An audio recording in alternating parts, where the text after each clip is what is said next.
আসতে হলে তোমাদের কিন্তু অনেকটা চড়াই উতরাই পার করে আসতে হবে। আমি কিন্তু এইরকম গেঞ্জি পরে চলে এসেছি, আর এখানে এসে আমি টের পাচ্ছি যে কি হারে এই জায়গায় ঠান্ডা।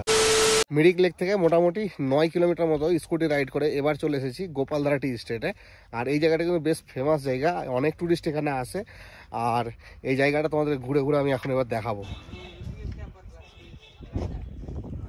আর এই হচ্ছে গোপালধারা টি স্টেটের মানে চা বাগান, আর তার পাশে এই যে রাস্তার পাশে দেখো ঘরগুলো, পাহাড়ি ঘর, দারুণ লাগছে দেখতে। এইদিকেও কিন্তু আছে অনেকগুলো। মিরিক আসার জন্য আমরা যতটা পথ মানে উপরে উঠেছিলাম, ঠিক তার থেকেও কিন্তু অনেকটা আরও পাহাড়ি রাস্তা উপরে উঠতে হয়েছে এই আমাদেরকে এটা দেখার জন্য আর কি।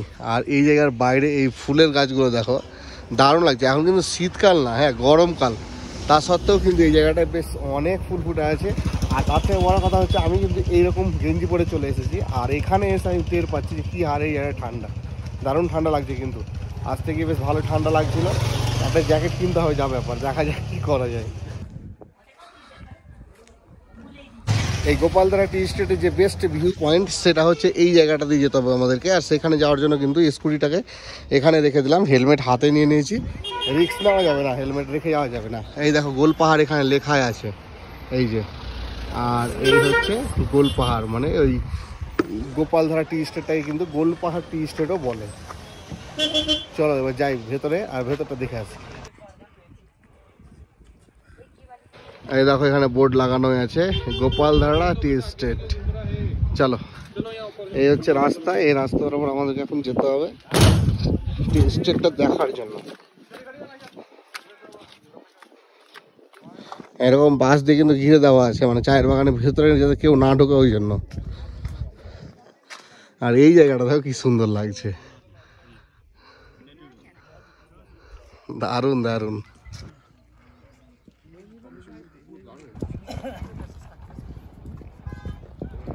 এখানে বেশ কিছুক্ষণ সময় কাটিয়ে এবার বেরিয়ে পড়লাম, কারণ আমাকে কিন্তু হেভি ঠান্ডা লাগছে। আর এখানে বেশিক্ষণ ওয়েট করা যাবে না, আর অনেক স্পট আছে সেগুলো আস্তে আস্তে ভিজিট করতে হবে। আর এখানে পিছন দিকে এটুকুই লাস্ট, এখানে কিন্তু চায়ের পাতা বিক্রি করছে।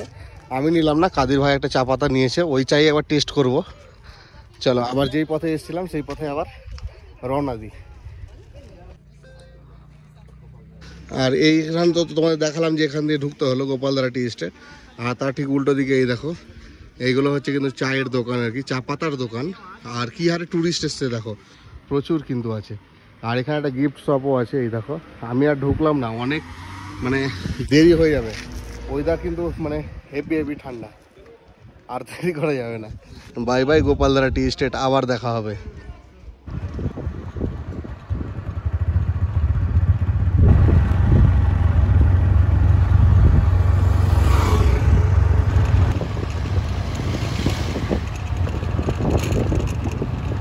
এই হচ্ছে মেন রাস্তা, এদিক দিয়ে গেলে কিন্তু সামনে আমরা মনস্ট্রি দেখতে পাবো। তার আগে এই যে রাস্তাটা উঠে আছে দেখো, এখানে লেখা আছে সুইস কটেজ যাওয়ার রাস্তা কিন্তু এটা। আবার মিরিক হেলিপ্যাড যেটা আছে সেটাও কিন্তু এই রাস্তা গিয়ে আমরা দেখতে পাবো। তো চলো আস্তে আস্তে এই রাস্তা দিয়ে উঠি, অনেকটা উঁচু রাস্তাটা লাগছে। যাই হোক চলো দেখে আসি আমরা মিরিক হেলিপ্যাড আর সুইস কটেজ।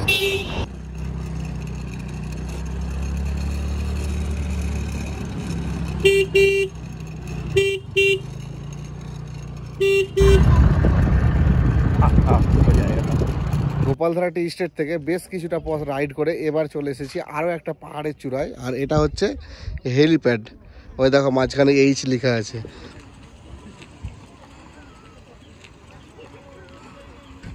আর এই জায়গাটায় আসতে হলে তোমাদের কিন্তু অনেকটা চড়াই উতরাই পার করে আসতে হবে। মানে আমি স্কুটি নিয়ে যখন আসছিলাম, মানে এই জায়গাটাই মনে হলো সব থেকে বেশি হাই। আর ঠিক এর পাশেই কিন্তু আছে সুইস কটেজ। তো এই জায়গাটা একটুখানি বেশ কিছুক্ষণ সময় কাটিয়ে আমরা সুইস কটেজে যাব। আর এখান থেকে দেখো একটা পাহাড়ি এটা বিল্ডিং দেখা যাচ্ছে, জানি না কিসের ওটা বিল্ডিং, কিন্তু বেশ দারুণ লাগছে কিন্তু এই জায়গাটা দেখতে। আর এখান থেকে কিন্তু বেশ ভালোই চারি সাইডের ভিউ দেখা যাচ্ছে। আর এখান থেকে তোমাদের আরও একটা জিনিস দেখাই, যেটা মিরিক মনস্ট্রি আছে সেটাও কিন্তু দেখা যাচ্ছে। এই দেখো, এই যে এই জায়গাটা কিন্তু মনস্ট্রি আছে। আর এই যে বাড়ি ঘরগুলো দেখো কি ছোট ছোট লাগছে। এখান থেকে বেরিয়ে পড়লাম মিরিক হেলিপ্যাড থেকে। আর এখান থেকে বেরোনোর এই যে রাস্তা দেখছো, খুব সুন্দর কিন্তু এই জায়গাটা। আর এই পাশটা দেখো তাহলে বুঝতে পারবে। কত সুন্দর এই ফুলের গাছগুলো, ফুলও ধরে আছে, বেশ ভালোই লাগছে দেখতে। কিন্তু এই দেখো এইখানে বেশি ফুল হয়ে আছে, এই যে দারুণ লাগছে এই জায়গাটা দেখতে। আর এই ঠিক এই জায়গাটায় কিন্তু একটা বসার জায়গা আছে, এই জায়গায় বসে কিন্তু এইখানকার যে সামনে সুইস কটেজ আছে এর ভিউটা এখান থেকে ভালো দেখা যাচ্ছে।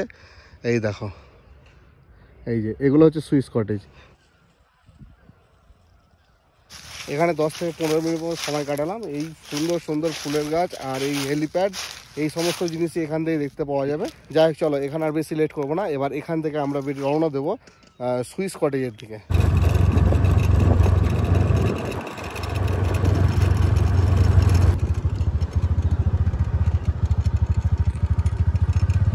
মাত্র 2 মিনিট সময় লাগবে, না 2 মিনিটও না, একদম হেলিপ্যাড আর সুইস কটেজ পাশাপাশি। এই দেখো সুইস কটেজের মেন গেট। আর এখানে লিখে দিয়েছে ভিজিটর নট অ্যালাউড, তার জন্য আমরা ঢুকতে পারলাম না। আর ওখানে রুম বুক করে ঢোকার মতো এই মুহূর্তে সম্ভবও হচ্ছে না। আর এই জায়গাটা দেখো কতটা ডাউন, হয়তো ক্যামেরায় অতটা বোঝা যাচ্ছে না, কিন্তু বাস্তবে কিন্তু অনেকটা ডাউন। ওখান থেকে এখানটা না হলে অনেকটা হাইট হবে। সে যাই হোক, এই যে রাস্তাটা আছে এই রাস্তা বরাবরই এসে এই জায়গাটা দেখলাম। আর এখান থেকে যে মিরিকের মনেস্ট্রিটা আছে সেটা কিন্তু আরও স্বচ্ছভাবে দেখা যাচ্ছে। এই দেখো বেশ ভালোই এখান থেকে বোঝা যাচ্ছে।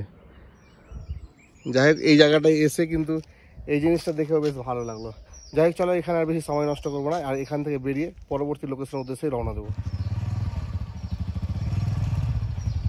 এই দেখো তোমাদের একটা জিনিস দেখিয়ে রাখি, এইটা হচ্ছে মেন রাস্তা দিয়ে আমরা চলে এসে এই রাস্তা দিয়ে এসেছিলাম।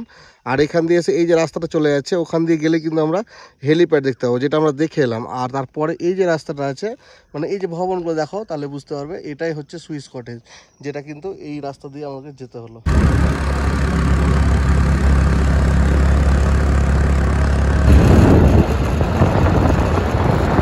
সুইস কটেজ দেখার পরে আবারও একটা মিরিকের দারুণ লোকেশনে চলে এসেছি। আর সেখানে যাওয়ার জন্য কিন্তু স্কুটিটাকে এখানে পার্কিং করতে হলো, কারণ স্কুটি ওখানে নিয়ে যাওয়া যাবে না। আর এইটুকু পথ কিন্তু আমাদেরকে হেঁটেই যেতে হবে। এই দেখো এখানে আছে মনস্ট্রিটা, এই যে হ্যাঁ, চলো এইটুকু পথ আমরা হেঁটে যাই আর দেখে আসি এই মনস্ট্রির পরিবেশটা। এই হচ্ছে বোকার মনস্ট্রির মেন গেট। আর এই ভবনটি দেখো কি সুন্দর লাগছে এই জায়গাটাই, দারুণ কিন্তু। আর এখানেও মনে হচ্ছে পার্কিং করা, যেহেতু আমরা ওই জায়গাটায় পার্কিং করে এলাম। যাই হোক কোনো ব্যাপার নেই, চলো ভেতরটা দেখি। 20 minutes later. যেখানে স্কুটিটা পার্কিং করে গিয়েছিলাম ঠিক সেখানে আবার চলে এসেছি ওইখান থেকে ঘুরে, কেননা ওখানে কিন্তু ভিডিওগ্রাফি একদমই অ্যালাউ নেই, ওই জন্য ভিডিও করতে পারিনি। ভেতরটা দেখলাম, শান্তশিষ্ট একটা পরিবেশ, যাই হোক বেশ ভালোই লাগলো। এবার চলো এখান থেকে বেরিয়ে যাবো। এখান থেকে বেরিয়ে আমরা রুমের উদ্দেশ্যে রওনা দেবো, যেখানে আমরা ঘর ভাড়া নিয়েছি।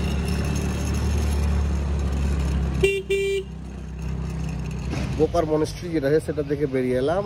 আর ওই জায়গাটা ভাই উঠতে যা কষ্ট হয়েছিল, নামতেও যা কষ্ট হয়েছিল, দারুণ হয়। মানে মোটামুটি 45 ডিগ্রি আপ হবে, না হলেও 50 তো হবে। একদম গাড়ি কাত হয়ে নামছে, এত ভয় লাগছিল। তার উপরে কিন্তু বালি পড়ে আছে।